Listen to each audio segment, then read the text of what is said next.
My name was called like a death sentence. My palms were already sweaty before I even walked in. The office looked like money, cold air, marble floors, and that man behind the desk? Lord have mercy, black suit, white shirt, no tie, just power. I stood there, clutching my file like an idiot. He didn't even look up. "You're late," he said. I'm sorry, sir. The security—" "I don't care." His voice was calm, deep, like someone who doesn't need to shout to make you obey. "Sit." I sat, my heartbeat doing press-ups. Finally, he raised his eyes. Those eyes, cold, calculated, but damn fine. "So, Miss Nora Adams," he said, flipping through my file. 20 years old, fresh graduate, no work experience. Why should I hire you?" I blinked. "Because I learn fast, sir." He leaned back, lips twitching. "That's what everyone says before they make a mistake." I swallowed. "Then let me make mine here." He studied me, the kind of stare that undresses confidence. "You talk back." "Only when necessary," I said before I could stop myself. He chuckled under his breath, not friendly. "You have guts. Dangerous for an intern." Silence. I could hear the AC humming. Then his phone rang. He ignored it, still staring. "Tell me something, Miss Nora." "Yes, sir?" "What makes you think you can survive here?" "I don't know," I said honestly. "But I'll try." He closed my file slowly. "You'll start tomorrow." I blinked. "Wait. What?" "You heard me. You'll report directly to me. Don't be late again." He walked out, leaving me frozen, still sitting, still trying to understand.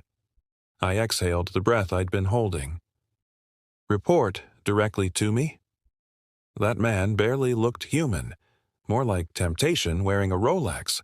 I almost ran into Cody, the logistics manager. He smiled. "You met Cael?" "Cael?" "Yeah, the CEO. My boss. Your new nightmare." First day at work and my heels were plotting my death. I hadn't even clocked in when whispers started. "That's her. The CEO's new toy." I heard she came out of his office smiling. I froze. "Bro, what?" Indy's voice rang in my head. "Keep your head down, Nora. Office people are demons with ID cards." I focused on the files dumped on my desk. I hadn't even figured out the coffee machine when a voice said, "The boss wants you." My heart literally said, "Again?" I walked into his office. He was on a call, pacing, jaw tight. "Yes, tell legal to review it. I don't care how long it takes." He ended the call. "You're 5 minutes late." I checked my watch. "Sir, it's 9:05. You said 9. Exactly, don't argue." I shut up. He gestured to a file on his desk. "I need these typed and printed before lunch." "Yes, sir." "And Nora?" "Yes?" His eyes flicked up briefly. "Don't listen to everything you hear out there?" My stomach dropped. He heard the rumors. "I wasn't." "Good. Close the door." The way he said it, cold, final. My heart was somewhere under the carpet. When I stepped out, everyone's eyes were on me again. By lunch, Cody found me hiding behind the vending machine. "Hey, office princess," he smirked. "Ignore them. Cael isn't the type to notice interns." I forced a smile. "Then why does it feel like he already hates me?" "That's just his face," Cody said. "He barely tolerates me and we grew up together. But you did something. He's different today." "Different how?"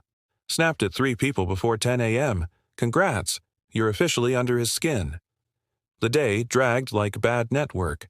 My screen froze twice and so did my brain. "Presentation in 10, someone shouted. Interns weren't supposed to attend, but I got pulled in last minute. Cael was already there, sitting at the head like he owned the building. I sat in the back, trying not to breathe too loud. Our eyes met. 1 second, 2 seconds, too long. I looked away first. My chest betrayed me. "Miss Adams," he said suddenly. My soul left my body. "Sir? What's your opinion on the logistics proposal?" Blank mind. I think the plan works, sir," I stammered. He leaned back. You think, or you know? No, sir. His lips twitched slightly, amusement. Noted. After the meeting, Cody whispered, You got under his skin again. Later, I stayed late finishing reports. The lights dimmed automatically at 8 p.m. I stood to stretch and turned. Cael was leaning against the glass wall watching me. Sir? You're still here. I wanted to finish this before tomorrow. He nodded slowly. Dedicated. Silence. Just the hum of the AC. You should go home, Nora. I will. Just... He stepped closer. Now. Our eyes met. The air was too thick. Then he walked away. No explanation. Just that silent command that left my knees weak. Bro, what's going on with you? Cody asked Cael later. Cael didn't look up. What do you mean? You've been snapping at everyone, firing people, acting off ever since that new intern came in. Cael froze. She's careless, needs supervision. Supervision or attention? Cody smirked. He didn't reply, just clenched his jaw. Meanwhile, whispers buzzed around me. She's definitely sleeping with him. I bit into my sandwich harder than necessary. Cody entered, gave me a small smile. Ignore them. Easy for you to say. You're not the office rumor. Yet, he grinned. Cael doesn't do friendly. If he's giving you attention, it's either you're in trouble, or he doesn't know how to handle you. Everyone had gone home. Just me, my laptop, and reports I didn't understand. I groaned. Why am I still here? Who told you staying late proves dedication? I jumped. Cael was there, sleeves rolled up, tie gone, veins showing like he'd just left a war meeting. I tried to explain. I was just finishing the weekly reports. He stopped right in front of me. Touché. His hand brushed mine as he pointed to the screen. His scent. Clean, expensive, addictive. You're trembling, he said. No, I'm scared of me, or something else. You're standing too close, sir. Maybe you should tell me to step back then. Our eyes locked. Breathing felt illegal. The phone rang, snapping the tension. Go home, Nora. The invitation said formal black tie. Indy dragged me to her tailor. Watch that man swallow his tongue tonight, she grinned. The gala was a blur of lights, glass clinks, and fake laughter. Everyone looked rich and bored. I clutched my small purse like it held my rent money. Then I saw him. Cael. Black suit. No tie. Eyes found me instantly. And stayed. Cody noticed. Oh boy, he stopped in front of me. Miss Adams. You clean up well. You too, I said. Enjoying the party? Until everyone started staring. Let them. You look unforgettable. Hours later, outside near the fountain, he appeared again. You were busy, I said. With work? Work doesn't wear red lipstick. You're bold tonight. Maybe I'm tired of pretending to be scared of you. Careful, Nora. You're starting to sound like trouble. Maybe I am. For the first time, he didn't walk away. But Cody called from inside, and the moment snapped. Next morning, I told myself last night didn't mean anything. Delivering files to his office, the elevator doors almost closed when someone stopped them. His hand. Alone. Silence. Flickering lights. Relax. You're safe. That's easy for you to say. You look like someone who enjoys being trapped. And you don't. Not with you. Liar. Lights blinked back on. Step back, step forward. Tension thick. You should get those files to my desk. Right. He followed, voice steady. Thank you, Miss Adams. But his eyes told another story. Everyone saw it. Whispers started again. The CEO and the intern. Every time I caught him looking at me, he looked away too slow. You've been acting like you're allergic to air when she is around, Cody asked. Indy snorted. Because he wants her. But he's too disciplined to admit it. Later, everyone left. I was finishing a report when his office light came on again. You should go home, Nora. I just came to go home. He stepped closer. Why do you keep testing me? You're my boss. I know. Then stop looking at me like that. I tried. Doesn't work. I stepped back. You can't do this. I already am. The tension snapped. No noise, no witnesses. Don't, I whispered. He looked down, stepped away. Go home, Nora. I grabbed the file, hands shaking. As I left, I heard him mutter, You're making this too hard. By the time I got home, Indy was waiting. Girl, what happened? I think my boss wants me. And? I don't know what I want anymore. Cody had everyone laughing in the cafeteria. I laughed too, until I felt it, that heavy stare. Cael. Upstairs, jaw tight, eyes fixed on me like I'd broken a rule. When I walked into his office, he was quiet, pretending to type. You and Cody seem close. He's just a friend. Funny, you don't laugh like that with me. I blinked. Should I start telling you jokes too? Don't play smart. You think I know what I'm doing. Flirting in front of everyone, knowing I was watching. I wasn't flirting. Then why did it bother me so much? He stepped closer. Breath hit my skin. You're crossing the line, I warned. I crossed that line the first day you walked in. He hovered. Don't make me jealous again. I swallowed. Or what? You'll find out. The knock came. Cody. Cael stepped back, face hard again. I turned to leave. He called quietly. Too late for that. I couldn't take it anymore. The tension, the whispers, the way his eyes followed me. I printed my resignation letter. Neat, polite, opposite of what I felt. When I entered his office, he was on a call. Looked up mid-sentence. I'll call you back. Click. He stared at the envelope. What's that? My resignation. He didn't blink. Why? Because this, whatever this is making my job impossible. He leaned back slowly. You think running away will fix it? I'm not running away, Cael. I'm protecting myself. He laughed, low and dark. From me? Yes, from the way you look at me. From the way my heart won't listen when I tell it to stop. Silence. Then he stood up, walked around his desk, stopped in front of me. You're not quitting. I already did. Because you feel something, I snapped. You think I haven't tried to stop?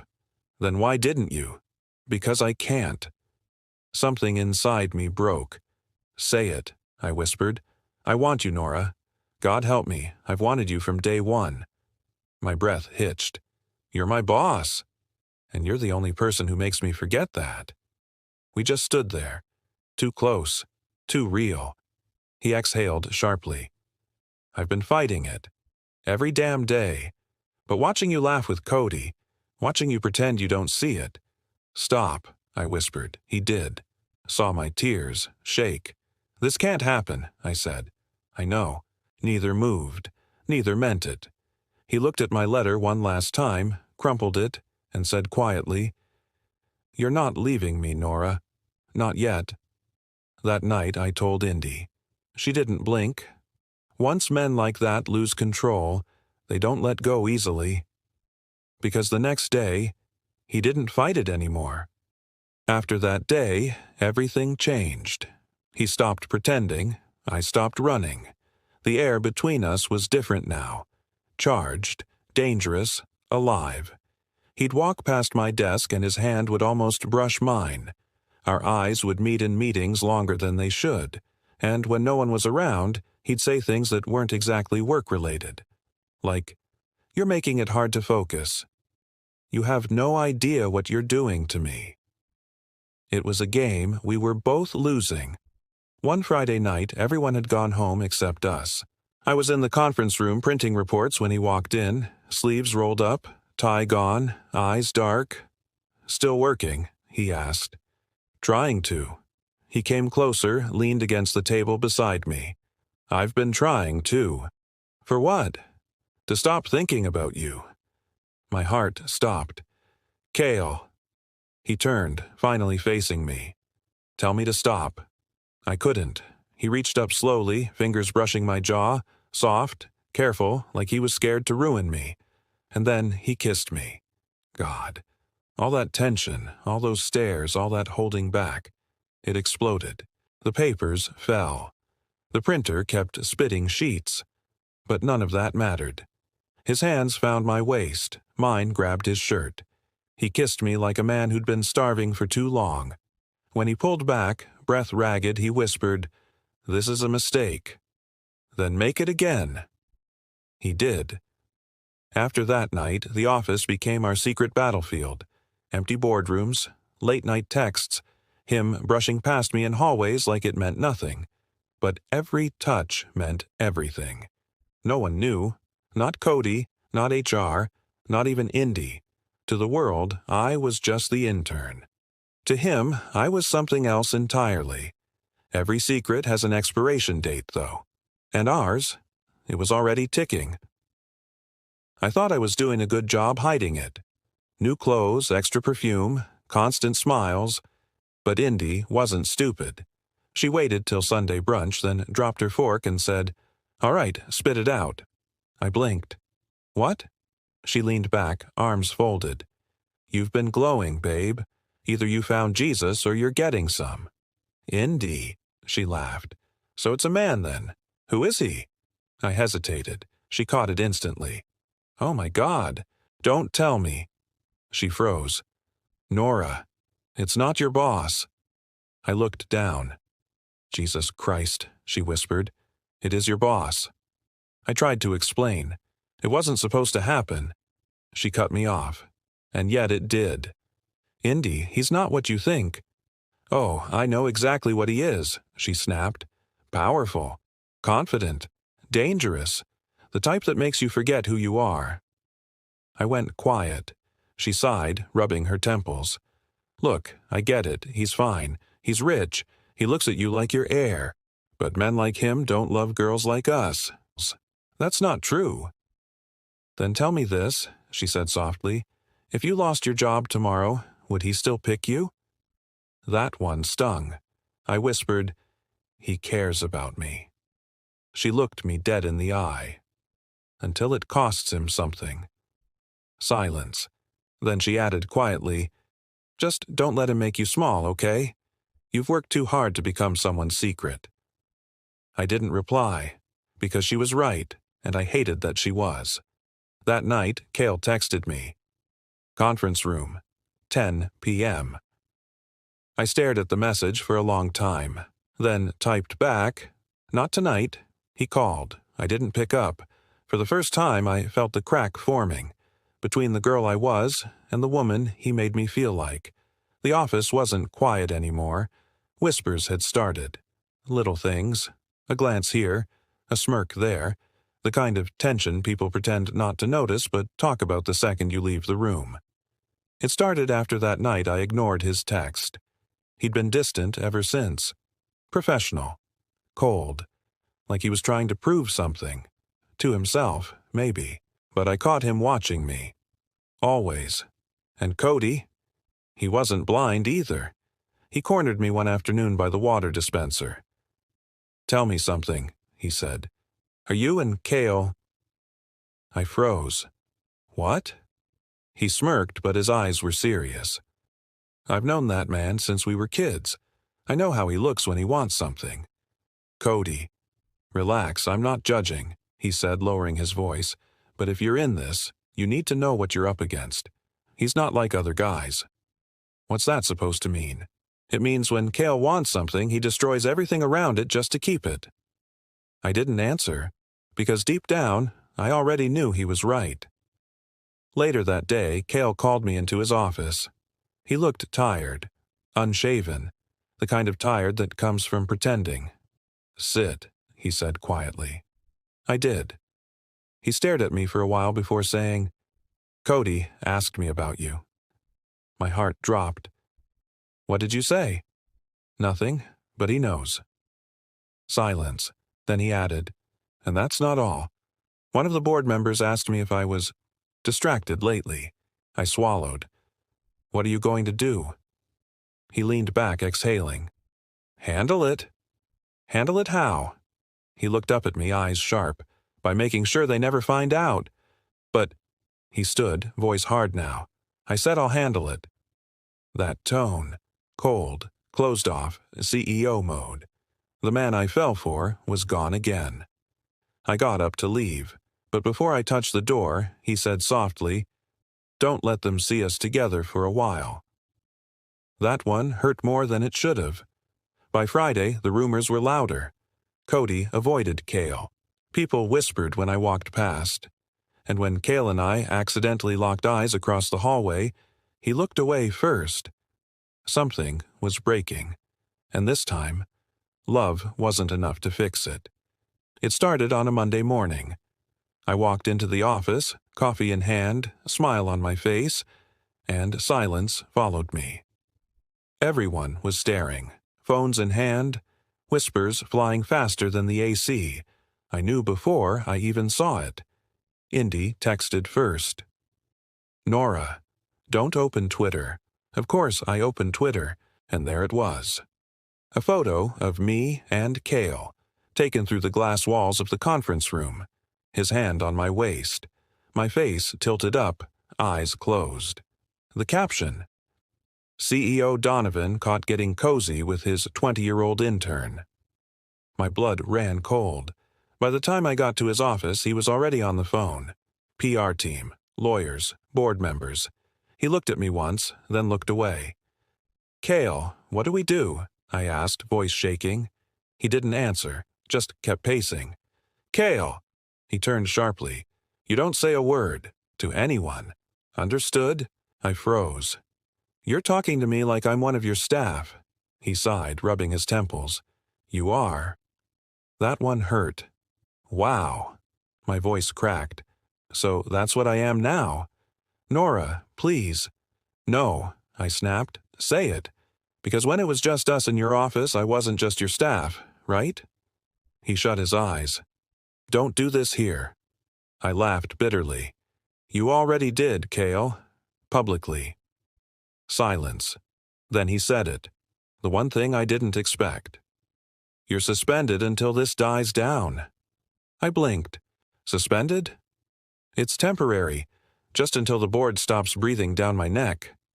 I laughed, tears spilling. "You mean until you stop being embarrassed of me?" He didn't answer. That silence said everything. I dropped my ID card on his desk, straightened my blouse, and said, "Congratulations, Mr. Donovan. You handled it." By the time I reached home, Indy was waiting. She hugged me tight. I didn't cry. Not yet. I just whispered. He acted like I meant nothing. And for the first time since I met him, I believed it. It's been 3 weeks. 3 weeks since that damn photo. 3 weeks since I walked out of his office and didn't look back. I deleted his number. But somehow I still remembered it by heart. Indy said I needed a break, so I left the city. Switched off my phone. Stayed with my aunt in Ibadan. No Wi-Fi, no drama, just me and my thoughts. But peace doesn't really exist when your heart is still in someone's inbox. Cael tried to reach me. I know that much. He sent Indy emails, sent flowers to my old apartment. Even sent Cody to beg on his behalf. But I wasn't ready to forgive a man who turned me into a headline. Meanwhile, at the office, he changed. Cody said he barely spoke in meetings anymore. No jokes, no warmth, no spark, just straight business, cold, sharp, robotic. One time, Cody said, "Bro, you should just go find her." And Cael said quietly, "I did. She doesn't want to be found."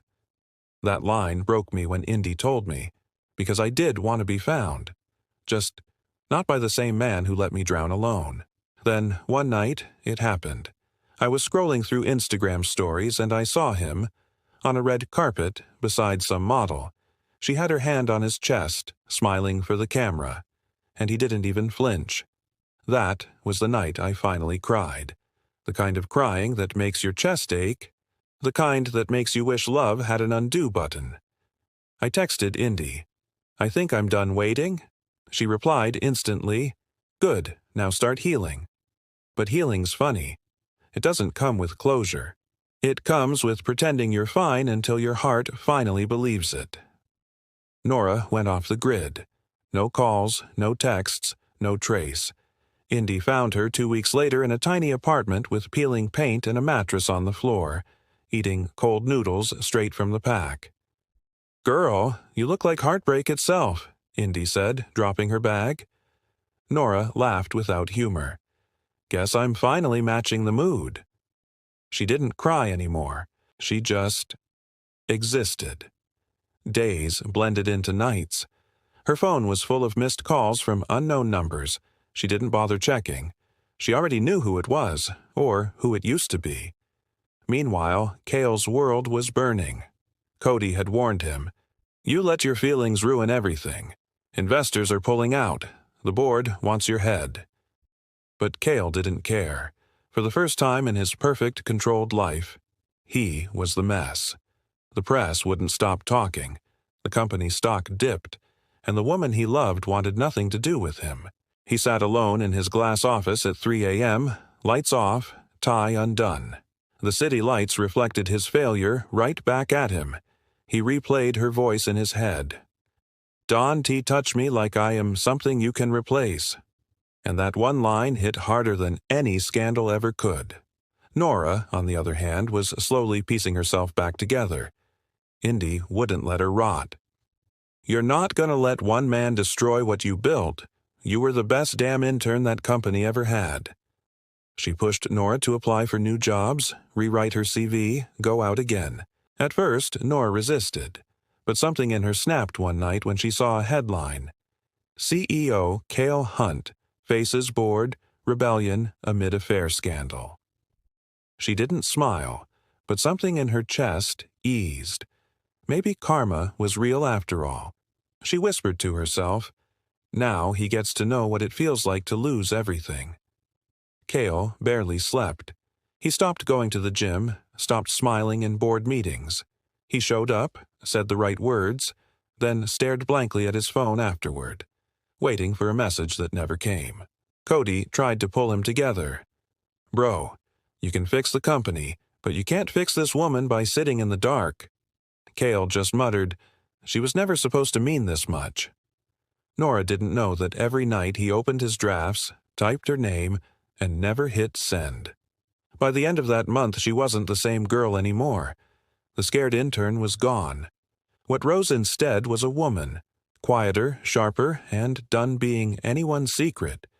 Indy smiled one night and said, "See, you're starting to look like power again." Nora looked at her reflection, the calm eyes, the confident posture, and said quietly, "Power's what I should have been all along." And for the first time since it all fell apart, she actually believed it. He found her, 3 months later. In a quiet cafe on the edge of town, the kind of place where no one knew names and peace didn't ask questions. She was reading something on her laptop, hair pulled back, coffee half drunk. She looked calm. Too calm. Cael stood at the door for a full minute, fighting his own nerves. The same man who faced boardrooms full of billionaires was scared to walk up to one girl. Finally, he exhaled, pushed forward, and said softly, "Hi, Nora." She froze. Her hand trembled a little before she closed the laptop. She didn't look up. "What are you doing here, Cael?" He took the seat across from her, ignoring the sting in her voice. "Finding you." "You shouldn't have." "I had to." There was silence, the heavy kind that presses on your chest until you confess something stupid. He looked at her properly for the first time in months. The sadness in her eyes wasn't the same one he left. This one had healed, slowly, stubbornly, without him. "You look different," he murmured. "I had to be." Cael clenched his jaw. "You disappeared. No calls. No explanations," she cut in. "Yeah, because I got tired of giving them." He looked away, ashamed. "I deserve that." Nora scoffed. "You deserve worse, Cael. You let them humiliate me. You let them treat me like some dirty secret. I lost everything." He didn't try to defend himself this time. He just nodded, eyes glassy. I know, and I've hated myself for it every damn day. Don't, she whispered. You don't get to hate yourself. You get to live with it. His voice cracked when he said, I already do, Nora. She almost flinched, because he looked broken, really broken. Not the calm, perfect CEO anymore, just a man drowning in what he destroyed. He reached across the table. I didn't plan any of this. You were supposed to be my intern, not the person I couldn't breathe without. I tried to fight it. I pushed you away because I thought it would protect us. But all I did was ruin you. Nora's throat tightened, but she held her ground. You ruined yourself too, Cael. I just didn't want to watch. A small silence. Then he whispered, I still love you. She looked at him. Really looked, and saw everything in that one confession. Guilt, longing, obsession, love. She blinked hard, swallowed the lump in her throat, and said, I didn't come here to forgive you. I know, he said, but I came here to try anyway. Nora grabbed her bag, stood up, and stared down at him. Then start by letting me live without you. She walked out, head high, leaving him in that empty cafe with his confession hanging in the air, heavy, unanswered, and real. Cael sat there long after she was gone, whispering to himself, She'll forgive me someday. She has to. But deep down, even he wasn't sure anymore. It started with a headline. Hunt Corp CEO makes shocking announcement at annual gala. But before that night, Nora had no idea Cael was even back in the public eye. He'd been silent since their cafe confrontation. She thought he'd finally let go. She was wrong. Indy dragged her to that same gala, promising it was just networking. Nora came in sleek and composed, ready to show the world she was fine. The lights were blinding. Cameras flashing. CEOs, investors, politicians. All eyes on Cael Hunt as he took the stage. And then he said her name, in front of everyone. Nora Whitmore. Her heart stopped. Indy whispered, Oh my God, he's really doing this. Cael looked different. Tired, older, but sure. I owe the world an apology, he said into the mic, voice steady but raw. But most of all, I owe one woman the truth. The room went dead silent. He locked eyes with her across the hall. The crowd parted like a movie scene. Cameras turned. She wanted to disappear. I lost everything trying to protect an image, he continued, but the only thing worth protecting was her. Murmurs rippled. Investors shifted uncomfortably. Cody stood near the side of the stage, watching like a man who'd already warned him not to do this. Cael didn't care. He stepped down from the podium, walked across the room straight to Nora. Every camera followed him. He stopped right in front of her, voice shaking. I don't care what it costs anymore. The company, the press, my reputation. He took a breath. Nora, I love you. I never stopped. I never will. She froze. Every emotion she'd buried for months hit her all at once. Love, anger, heartbreak, disbelief. He went down on one knee, right there, in front of everyone who Dee once called her the intern who slept her way up. The crowd gasped. Phones went up. Flashes everywhere. Cael reached into his pocket, holding out a small box. Marry me. Whispers exploded across the hall. Some in awe, some in disgust. Nora's hands shook. She didn't even look at the ring. Her eyes stayed on him. You're doing this here? Like this? I'm doing this because of this, he said, because I want the world to know you're not my mistake. You're my choice. Tears burned in her eyes, but she refused to let them fall. Cael, you can't fix us with a show. He whispered, then tell me what to do. I'll do it. She looked around at the flashing cameras, the whispering crowd, the pity on their faces. Then back at him. You should have fought for me when no one was watching. And with that, she turned and walked out. The ring stayed unopened in his hand. The cameras caught everything. The heartbreak, the silence, the CEO on one knee staring at the door she'd just walked through. The next morning, the internet was chaos. The intern who said no was trending, and Nora, she didn't care. For once, she felt in control. The internet moved on, but the people involved didn't. For weeks, the video of Cael on one knee played everywhere. Investors mocked. The board called it unprofessional. Cody called it a damn circus. Cael didn't argue. He just got back to work. No PR spin, no press conferences, just silent grind. The company was bleeding, but he showed up every morning. Shirt sleeves rolled, eyes hollow, rebuilding everything he'd let burn. Cody stayed by him. "You could have left," Cael said one night. Cody shrugged. "Someone has to make sure you don't self-destruct twice." Meanwhile, Nora's life was quieter. She moved out of the city, started freelancing remotely. Indy came around often, bringing food and unsolicited pep talks. "You're still trending, babe," Indy said one night, scrolling. "Half of the internet wants you to take him back. The other half wants you to sue him." Nora laughed softly. "Maybe I'll just heal instead." She was reading more now, sleeping better, smiling sometimes, but late at night, when the world was still, she'd think about his face at the gala, the look that wasn't pride or ego, but genuine heartbreak. Indy caught her once, staring at an article about Huntcorp's recovery.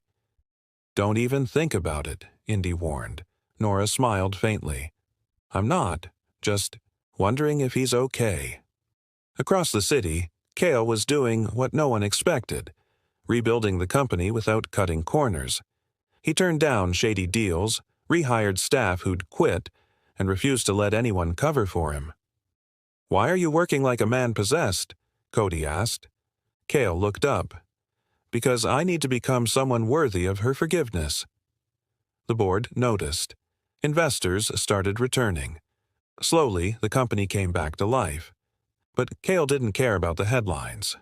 He cared about being different. He stopped chasing perfection, stopped hiding emotions. He started writing, not emails or reports, letters. Every night, one letter to Nora.